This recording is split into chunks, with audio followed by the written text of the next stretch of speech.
नमस्कार विद्यार्थियों, मैं धीरज कुमार गुप्ता, सहायक आचार्य हिंदी, राजकीय महाविद्यालय कामा। आप सभी का हिंदी की ऑनलाइन शिक्षण कक्षाओं में स्वागत है।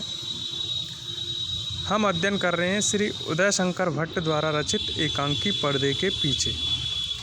इस एकांकी को जब सारांशते हमने देखा तो एकांकी के प्रारंभ से लेकर अंत तक हम देखते हैं कि एकांकी के मुख्य किरदार के रूप में सेठ और उनके काका चांदीराम जी हैं। तो दूसरी तरफ इस एकांकी की जो विषय वस्तु है वह इनके यहाँ पढ़ने वाले या पढ़े हुए इनकम टैक्स छापे के ऊपर है कि इनकम टैक्स का जब छापा, इनकम टैक्स के अधिकारी ने इनसे कहा कि आपके यहाँ पे ब्लैक मार्केटिंग होती है, आप भ्रष्टाचार के द्वारा पैसा इकट्ठा करते हो।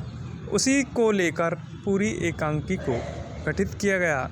और आप भी जानते हो भ्रष्टाचार के सारे कार्य पर्दे के पीछे ही होते हैं। इसमें भी अलग अलग लोगों का पर्दा दिखाया गया।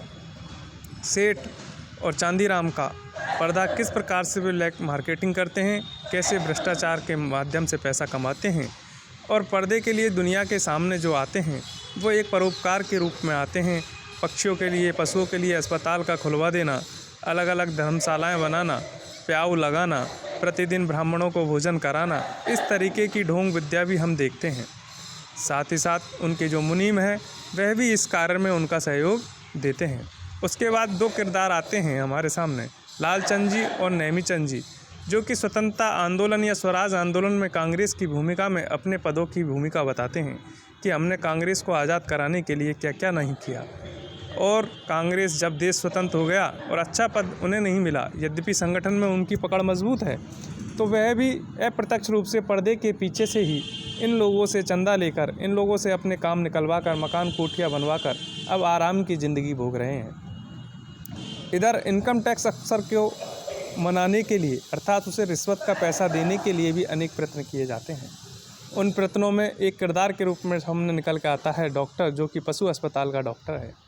वह भी अपनी तनख्वाह बढ़वाने आता है, साथ साथ तनख्वाह बढ़वाने के साथ साथ वह भी प्राइवेट प्रैक्टिस करता है, रोज़गार ना चलने की बात बताता है। पर सेठ जी उसकी वैसे तनख्वाह बढ़ाने के लिए तैयार नहीं है, लेकिन सेठ जी को ये ज़रूर पता है कि इनकम टैक्स का अफसर इनका जानकार है। तो वो कहते हैं कि तुम इनकम टैक्स के अफसर को हमारे लिए मना लो, हम तुम्हारा काम कर देंगे। इधर अंत में जब हम एकांकी के अंत में देखते हैं कि एक व्यक्ति जो सेठ जी के मकान में किराए से रहता था, सेठ जी और उसमें मकान के किराए को बढ़ाने के लिए विवाद हो जाता है। दोनों का मुकदमा कोर्ट में चला जाता है। कोर्ट में सेठ जी जीत जाते हैं। सेठ जी थानेदार दरोगा के माध्यम से उसका मकान खाली कराकर कब्जे में लेना चाहते हैं। वह व्यक्ति दीनहीन अवस्था में निवेदन करता हुआ सेठ जी के पास आता है। सेठ जी से अनेक प्रकार से अनुनय विनय करता है कि आप मुझे कुछ दिन की मोहलत दे दीजिए, मैं आपका मकान खाली कर दूंगा। लेकिन सेठ जी कैसी भी स्थिति में उसको यह मोहलत देने या उसको दया दिखाने के लिए तैयार नहीं होते हैं। लेकिन अचानक ऐसा घटनाक्रम घटता है कि इनकम टैक्स अफसर, डॉक्टर और बड़ा मुनीम जैसे ही वहाँ आते हैं तो वो इनकम टैक्स अफसर उसके बच्चों के ऊपर हाथ फेरने लगता है।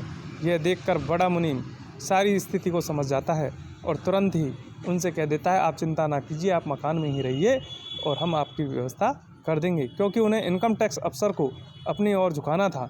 इनकम टैक्स अफसर को अगर ये मालूम चल जाता कि ये मेरे इस रिश्तेदार को परेशान कर रहे हैं या इनसे मकान खाली करवाना चाह रहे हैं, तो सेठ जी को लाखों रुपए का नुकसान होता। तो उस नुकसान को बचाने के लिए अप्रत्यक्ष रूप से इस पर्दे के पीछे ये गेम हुआ। दरोगा और थानेदार जैसी बड़ी पोस्ट के लोग भी सेठ जी के नुमाइंदों की तरह काम कर रहे हैं। अंत में इस कहानी का पर्दा गिर जाता है और पर्दे के पीछे क्या क्या हुआ वह हमने देखा। इस तरीके से ये दुनिया चल रही है और आज भी पर्दे के पीछे नए क्या क्या काम होते हैं हम सब कुछ जानते हैं, लेकिन पर्दे को ढके हुए हैं, उस पर्दे से ही काम कर रहे हैं। आज के लिए इतना ही। जय हिंद, जय भारत।